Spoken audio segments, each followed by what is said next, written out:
বাবা না, তুমি কেমনে বুঝলা? আমি তো আমার পরিচয়টা গোপন করে রাখলাম। উমর রাদিয়াল্লাহু আনহু বলল, বাবা ও চাচা যান, আমার পরিচয়টা তো আমি গোপন করে রাখলাম, আপনি কেমনে বুঝলেন আমি আপনার ওই বাবা না? বৃদ্ধ লোকটা ডাক দেবেন, বাবা আমার ওই বাবা যখন প্রতিদিন আমাকে খানা খাওয়াইতো, প্রথম দিন যখন আমাকে খানা নিয়ে আসলো, যখন হাত দিয়ে আমার মুখের মধ্যে তুলে দিছিল, হাতের নখ যখন আমার টুটমুবারকের লগে লাগলো, বেতার কারণে আমি খানা খাইতে পারি নাই, আমার ওই বাবা উনার মুখ দিয়ে আমাকে খানা খাওয়াইয়া দিত। সুবহানাল্লাহ। ওই বাবা আমারে উনার মুখ দিয়ে খানা খাওয়াইয়া দিত। তুমি যদি আমার ওই বাবা হইতা, তাহলে তুমি আমার হাত দিয়ে খাওয়াইতা না। খলিফাতুল মুসলিমিন হযরত ওমর রাদিয়াল্লাহু আনহু সঙ্গে সঙ্গে সিজদায় পড়ে গেল, পড়িয়া আল্লাহকে ডাক দিয়ে বলেন, আল্লাহ আপনি নবীর সাহাবা আবু বকর কোন মাটি দিয়া বানাইলা? আমি আপনার আবু বকরের মতন হতে পারবো না। খলিফাতুল মুসলিমিন ওমর রাদিয়াল্লাহু আনহু ডাক দিয়ে বলেন, বাবা শোনো, যে ব্যক্তি আপনাকে খানা খাওয়াইয়া দিত ওই ব্যক্তি হলো ইসলামের প্রথম খলিফা হযরত আবু বকর, নবীদের প্রথম সাহাবী, নবীদের প্রথম খলিফা হযরত আবু বকর। ও বাবা শোনো, আজকে একদিন, দুদিন, 3 দিন হয়ে গেল উনি দুনিয়া থেকে বিদায় হয়ে নিল। উনি দুনিয়া থেকে আল্লাহর ডাকে সাড়া দিয়ে জান্নাতে চলে গেছে, উনি দুনিয়াতে নাই। অন্ধ লোকটা ডাক দিয়ে বলেন, বাবা তাহলে তুমি কে? বলে, আমি নবীর সাহাবী হযরত উমর রাদিয়াল্লাহু আনহু। অন্ধ লোকটা ডাক দিয়ে বলেন, বাবা আমি কিন্তু মুসলমান না, আমি কিন্তু ইহুদি। ও বাবা আমার মনে বড় আশা ছিল, আমি নবীকে পাই নাই, আমি নবীর সাহাবী হযরত আবু বকরের হাতে হাত রেখা কলিমা পড়ে মুসলমান হব, কিন্তু নবীর সাহাবী আবু বকর দুনিয়াতে নাই। ও ওমর শোনো, আর দেরি নয়, আমাকে কলিমা পড়াইয়া মুসলমান বানায় দাও। আমি কিন্তু মুসলমান না, আমি কিন্তু ইহুদি। ও ওমর শোনো, ইসলামের আদর্শ যদি এত সুন্দর হয়, নবীর সাহাবায়ে কেরামের আদর্শ যদি এত সুন্দর হয়, জানেন আমার নবীর আদর্শ কেমন, আমার আল্লাহর আদর্শ কেমন? আর ধরে নয়, আপনার হাত দুইটা বাড়ায় দেন, আমাকে কলিমা পড়াইয়া মুসলমান বানায় দেন। হালুয়া রুটি নিয়ে যাইতেছে, সামনে দিকে যাইতে যাইতে যাইতে যাইতে কিছু দেখা যায় না, মরুভূমি আর দুর্গন্ধ, নাকের মধ্যে কিবা মারে দইয়া সামনে দিতেছে। আমাদের দেশের নেতারা কোনোদিন আইতো না এই গরিবের বাড়ি। অর্ধেক জাহানের খলিফা ওমর রাদিয়াল্লাহু আনহু যাইতে যাইতে একটা ঘর দেখলেন, ওই ঘরের ভিতরে প্রবেশ করলেন। প্রবেশ করে দেখে ওই জায়গার মধ্যে একটা অন্ধ বৃদ্ধ লোক বসা।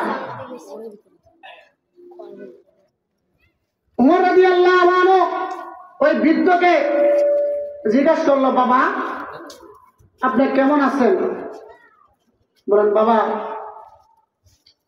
আমি কেমন আছি, আজকে 1 দিন, 2 দিন, 3 দিন হয়ে গেছে, আমার পেটের ভুক সহ্য করতে পারতেছি না। তুমি আইতেছ না, আমার কেউ খাওয়াইও দেয় না, আমি যে এই জায়গায় আছি কেউ জানেও না। খলিফাতুল মুসলিমিন ওমর রাদিয়াল্লাহু আনহু উনার পরিচয়টাকে গোপন করিয়া বলো, চাচা ব্যস্ততার কারণে আমি আসতে পারি নাই, ব্যস্ততার কারণে আমি আসতে পারি নাই। বৃদ্ধ লোকটা ডাক দেবেন, বাবা আমার জন্য খানা নিয়ে আইছো, তাহলে দাও, আমার পেটের ভুক আমি আর সহ্য করতে পারতেছি না। খলিফাতুল মুসলিমিন হযরত ওমর রাদিয়াল্লাহু আনহু হালুয়া রুটি হাতের মধ্যে লইয়া ওই বৃদ্ধ মুখের মধ্যে তুলে দিলেন। মুসলমান ভাইরা রে আমার, বৃদ্ধ লোকটা জমিনে চিৎকার মাইরা পড়ে যায়, আর পড়ে জমিনে পড়ে গিয়া কান্না করে আর বলেন, বাবা তুমি আমার ওই বাবা না। খলিফাতুল মুসলিমিন ওমর রাদিয়াল্লাহু আনহু ডাক দিয়ে বলেন, বাবা আমি তোমার ওই বাবা না, তুমি কেমনে বুঝলা? আমি তো আমার পরিচয়টা গোপন করে রাখলাম। ওমর রাদিয়াল্লাহু আনহু বলল, বাবা ও চাচা যান, আমার পরিচয়টা তো আমি গোপন করে রাখলাম, আপনি কেমনে বুঝলেন আমি আপনার ওই বাবা না? বৃদ্ধ লোকটা ডাক দেবেন, বাবা আমার ওই বাবা যখন প্রতিদিন আমাকে খানা খাওয়াইতো, প্রথম দিন যখন আমাকে খানা নিয়ে আসলো, যখন হাত দিয়ে আমার মুখের মধ্যে তুলে দিছিল, হাতের নখ যখন আমার টুটমু বালকের লগে লাগলো, বেতার কারণে আমি খানা খাইতে পারি নাই, আমার ওই বাবা উনার মুখ দিয়ে আমাকে খানা খাওয়াইয়া দিত। সুবহানাল্লাহ। ওই বাবা আমারে উনার মুখ দিয়ে খানা খাওয়াই দিত। তুমি যদি আমার ওই বাবা হইতা তাহলে তুমি আমার হাত দিয়ে খাওয়াইতা না। খলিফাতুল মুসলিমিন হযরত ওমর রাদিয়াল্লাহু আনহু সঙ্গে সঙ্গে সিজদায় পড়ে গেল, পড়িয়া আল্লাহকে ডাক দিয়ে বলেন, আল্লাহ আপনি নবীর সাহাবা আবু বকরে কোন মাটি দিয়া বানাইলা? আমি আপনার আবু বকরের মতন হতে পারবো না। খলিফাতুল মুসলিমিন ওমর রাদিয়াল্লাহু আনহু ডাক দিয়ে বলেন, বাবা শোনো, যে ব্যক্তি আপনাকে খানা খাওয়াইয়া দিত ওই ব্যক্তি হলো ইসলামের প্রথম খলিফা হযরত আবু বকর, নবীদের প্রথম সাহাবী, নবীদের প্রথম খলিফা হযরত আবু বকর। ও বাবা শোনো, আজকে একদিন দুদিন তিন দিন হয়ে গেল উনি দুনিয়া থেকে বিদায় হয়ে নিল, উনি দুনিয়া থেকে আল্লাহর ডাকে সাড়া দিয়ে জান্নাতে চলে গেছে, উনি দুনিয়াতে নাই। অন্ধ লোকটা ডাক দিয়ে বলেন, বাবা তাহলে তুমি কে? বলে আমি নবীর সাহাবী হযরত ওমর রাদিয়াল্লাহু আনহু। অন্ধ লোকটা ডাক দিয়ে বলেন, বাবা আমি কিন্তু মুসলমান না, আমি কিন্তু ইহুদি। ও বাবা আমার মনে বড় আশা ছিল, আমি নবীকে পাই নাই, আমি নবীর সাহাবী হযরত আবু বকরের হাতে হাত রেখা কলিমা পড়ে মুসলমান হব, কিন্তু নবীর সাহাবী আবু বকর দুনিয়াতে নাই। ও ওমর শোনো, আর দেরি নয়, আমাকে কলিমা পড়াইয়া মুসলমান বানায়া দাও। আমি কিন্তু মুসলমান না, আমি কিন্তু ইহুদি। ও ওমর শোনো, ইসলামের আদর্শ যদি এত সুন্দর হয়, নবীর সাহাবায়ে কেরামের আদর্শ যদি এত সুন্দর হয়, জানেন আমার নবীর আদর্শ কেমন, আমার আল্লাহর আদর্শ কেমন? আর ধরে নয়, আপনার হাত দুইটা বাড়ায় দেন, আমাকে কলিমা পড়াইয়া মুসলমান বানায় দেন। হাত তো জোরে হইন সুবহানাল্লাহ। এই তো একটু বুঝা গেল আপনারা ভাষা কাছে। দেখেন ইহুদি কলিমা বলে মুসলমান হয়েছে নবী সাহাবী আবু বকরের আদর্শ এবং ওমরের আদর্শ দেখে। আর আপনার আমার আদর্শ দেখলে শয়তান অবেস্কি মারে, শয়তান দেখতে পারে না। শয়তানের কথা দায়িত্ব দিলেছি তারে, আমার যাওয়ার দরকার নাই। এজন্য নবী সাহাবায়ে কেরামের আদর্শ যেভাবে দুনিয়াতে দেখা গেছে, আমাদের আদর্শ সেভাবে দেখাইতে হবে। নবী সাহাবায়ে কেরামের আদর্শ কেমন বলতে গেলে শেষ করতে পারবো না। তারা কেমন ছিল? উহুদের যুদ্ধের দিন সাহাবায়ে কেরাম রাদিয়াল্লাহু আনহু যুদ্ধ করতেছে, করতে করতে পানির পিপাসা ধরছে একজনের, ভাই পানি দেন, পানি লয়ে গেছে। আরেকজন কয় ভাই আমারে পানি দেন। ওই লোকটা বলেন না, আমার আর পানি দেওয়ার দরকার নাই, আমার ওই বাইরে খাওয়া। এইভাবে 70 জন সাহাবী দুনিয়া থেকে বিদায় হয়ে গেছে। এজন্য সাহাবায়ে কেরামের আদর্শ আমাদের চলতে হবে। অসংখ্য অগণিত নজির আমাদের সামনে আছে। নবী সাহাবা হযরত হামজা রাদিয়াল্লাহু আনহু নতুন বিবাহ করেছে, আল্লাহর দ্বীনের জন্য তো মায়া, জীবনটা পর্যন্ত দিয়ে দিয়েছে, বিবিকে পর্যন্ত দেখে নাই। হযরত হামজা নতুন বিবাহ করেছে, গোসল করার জন্য যখন পুকুরের সামনে গেলেন, ওই সময় একজন ডাক দিয়া বলেন, ওই জায়গার মধ্যে নবীর আশিক আছে কিনা? নবী জিহাদের ময়দানে চলে গেছে। হযরত হামজালা বাড়িতে গিয়ে বলে, বিবি আমার পাঞ্জাবিটা দাও, আমার তরবারিটা দাও। বিবি ডাক দিয়ে বলেন, স্বামী আমার, আপনার উপরে তো গোসল ফরজ হয়ে গেছে, গোসলটা করে নাও। হামজালা ডাক দিয়ে বলেন, বিবি রে আমার নবী জিহাদের ময়দানে চলে গেছে, আমি এইখানে গোসল করবো না। না না, আমার নসিবত তাকে আল্লাহ পাক রব্বুল আলামিন আমার গোসল ফেরেশতাদের মাধ্যমে দিবে ইনশাআল্লাহ। হযরত হামজালা বিবির কাছ থেকে বিদায় নিয়া কাফেরদের বিরুদ্ধে জিহাদ করতে লাগলো। এক পর্যায়ে হযরত হামজালা শহীদ হয়ে গেল, মৃত্যুবরণ করলেন। আল্লাহর নবী বিশ্ব নবী রাহমাতুল লিল আলামিন সাহাবায়ে কেরামদেরকে আদর করলো, ও আমার আদর্শ সাহাবীরা, হযরত হামজালা এবং যারা শহীদ হয়ে গেছে তাদেরকে বিনা গোসলে দাফন করে দাও। ওই সময় হামজালার বিবি চুলগুলো এলোমেলো দৌড়িয়া নবী আলাইহিস সালাতু ওয়াস সালামের দরবারে এসে বলেন, নবী গো, আমার স্বামী হামজালা, আপনার সাহাবী হামজালা, ওগো নবী, ওনার উপর গোসল ফরজ, বিনা গোসলে আমার স্বামীকে আপনার দাফন করবেন না। আল্লাহ নবী বিশ্ব নবী রাহমাতুল লিল আলামিন ডাক দিয়ে বলেন, ও আমার আদরের সাহাবীরা, আমার হামজালার লাশটা খুঁজে নিয়ে আসো। সাহাবায়ে কেরাম রাদিয়াল্লাহু আনহু হযরত হামজালার লাশটা খুঁজতে লাগলো। খুঁজতে খুঁজতে দেখা যায় কোনো দিকে পায় না। হঠাৎ করে দেখে জমিনের মধ্যে পড়ে আছে।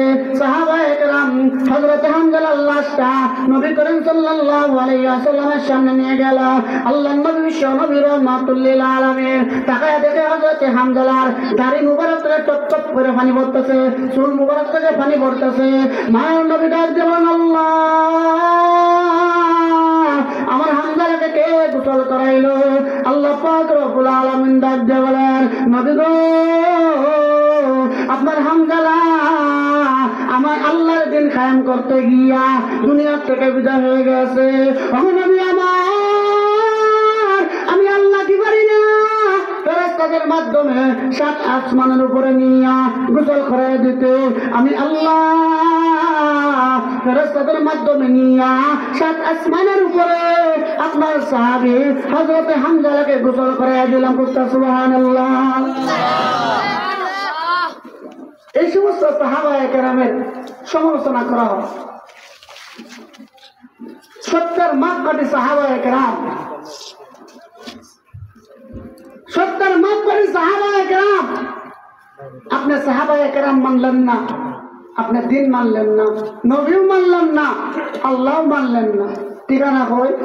জাহান্নাম। ঠিকানা জাহান্নাম। যার কোনো মুরব্বী নাই তার মুরব্বী শয়তান। যার কোনো মুরব্বী নাই তার মুরব্বী শয়তান। শয়তানের অনুসরণ করে জান্নাতে যাওয়া যাইব না, কখনো না। জাহান্নাম ছাড়া কোনো গতি নাই। অসংখ্য অগণিত সাহাবায়ে কেরামের ইতিহাস এই আয়াতের ব্যাখ্যায় মুফাসসিরিনে কেরাম লিখেছে। আরেকটা আলোচনা হইল, নবী সাহাবায়ে কেরামদেরকে বলল, আমার আদরের সাহাবীরা, আজকের যুদ্ধে প্রধান সেনাপতি আমার জাফর ইবনে আবু তালিব, 2 নম্বরের সেনাপতি হবে আব্দুল্লাহ ইবনে রাওয়াফা, 3 নম্বর সেনাপতি যায়েদ ইবনে হারেসা, 4 নম্বর সেনাপতি খালিদ ইবনে ওয়ালিদ। একই যুদ্ধে নবীজি 4 জন সাহাবীর নাম বললেন। কেন বললেন? নবীকে আল্লাহ পাক জানাচ্ছেন, নবী গো, এই যুদ্ধে তো 3 জন সাহাবী শহীদ হয়ে যাইব, আর একজনের হাত আল্লাহ পাক ইসলামকে বিজয় করে দিবে। যার নাম হলো খালিদ ইবনে ওয়ালিদ, উপাধি হলো সাইফুল্লাহ। আল্লাহর হাত, আল্লাহর বাগ। নবীজি চাচাতো ভাই জাফর রাদিয়াল্লাহু আনহু, আপন চাচাতো ভাই। নবী বললেন, জাফর তোমার বিবির কাছ থেকে তুমি বিদায় নিয়ে আসো, তোমার বিবির কাছ থেকে তুমি বিদায় নিয়ে আসো। জাফর রাদিয়াল্লাহু আনহু বাড়িতে গেছে, যা দেখে বিবি কুরআন তেলাওয়াত করতেছে। আমরা জমানার ব্যক্তি 8টা না হলে ঘুম থেকে উঠেই না, 8টা না হলে ঘুম থেকে উঠতেই না। আগে যাচ্ছি আমার মা চাষিরা ঘুম থেকে উঠতে নামাজ পড়ে কুরআন তেলাওয়াত করে বাক প্রান্ত, আর অন্য জমানার বেদিন ঘুম থেকে উঠে 8টা কি আর মুখ দুঃখ ধরিত রান্না বলছে। এইগুলো বরকত কেমনে আইব? এগুলোর জন্য বরকত নাই। হুজুর মাসে রোজে করে 50,000, তারপর বরকত নাই, দোয়া করি। তোমার ব্যক্তিই বরকত পালন করে না, তো বরকত কই দিকে তো। এখন জাফর ইবনে আবু তালিব বিবির কাছে গেছে, বিবির কাছে যাইয়া ডাক দিয়ে বলেন, বিবি আপনি আমাকে বিদায় দেন, আমি জিহাদের ময়দানে চলে যাব। হইতে পারে জিহাদ থেকে আর আসবো না, নবী আমার পরে আরেকজন সেনাপতির নাম ঘোষণা করছে। বিবি কুরআন তেলাওয়াত বন্ধ করে বলছে, আমি আপনি যদি অনুমতি দেন তাহলে আল্লাহর কাছে দোয়া করব। দোয়া করে, আল্লাহ আমার এই ছোট ছোট দুটো বাচ্চা এর খাতিরে আমার স্বামীকে আপনার জিহাদের ময়দান থেকে সুস্থ অবস্থায় নিয়ে আসছে। জাফর ইবনে আবু তালিব বলেন, বিবি এই সমস্ত দোয়া দরকার নাই, নবী আমাকে জানাই দিছে, আর দোয়া করলে লাভ হইতো না। দেখেন দিনের জন্য কি মায়া। আর আমরা যদি জানি অমুক যুদ্ধ চাইলে মারি মরে দিব, তো চাইতাম না, ঘরের ভিতরে বই থাকুন, ঘরের ভিতরে বই থাকুন। 2 নম্বর সেনাপতিকে বলল আব্দুল্লাহ ইবনে রাওফা, মায়ার নবী ডাক দিয়ে বলেন, আব্দুল্লাহ তোমার বিবির কাছ থেকে তুমি বিদায় নিয়ে আসো। আব্দুল্লাহ ইবনে রাওফা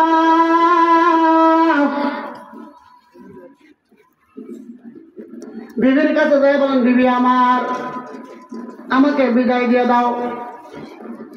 বিবি ডাক দিয়ে বলেন, স্বামী আমার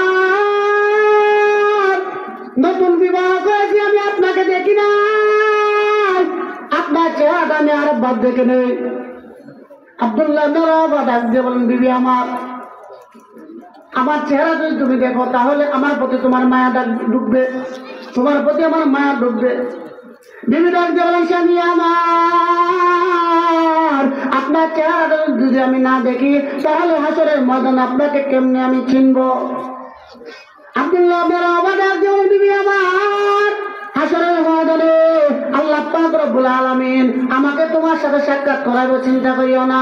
3 নম্বর সেনাপতি হযরত যায়েদ ইবনে হারেসা উনার সন্তানের কাছে বিদায় নিল। 4 নম্বর সেনাপতি খালিদ ইবনে ওয়ালিদ। ভাইরা আমার অনেক লম্বা ইতিহাস সংক্ষেপে বলতেছি। আল্লাহর নবী সাল্লাল্লাহু আলাইহি ওয়াসাল্লামের 3 জন সাহাবা ওই যুদ্ধে শাহাদাত বরণ করলেন। আল্লাহ পাক রব্বুল আলামিন হযরত খালিদ ইবনে ওয়ালিদের হাতে ওই যুদ্ধকে বিজয় করে দিয়ে দিয়েছিলেন। সুবহানাল্লাহ। আলোচনা গুছায় আনতে পারলাম না, আনছিলাম, সময় শেষ হয়ে গেছে। যদি আল্লাহ পাক রব্বুল আলামিন আপনারা মাদ্রাসা আর কোনোদিন আসার তৌফিক দেয়, ইনশাআল্লাহ আপনারা তৃপ্তি মতন আলোচনা শোনায় যাইব। সকালে বলি আমিন ওয়া আখিরু দাওয়ানা আলহামদুলিল্লাহি রাব্বিল আলামিন।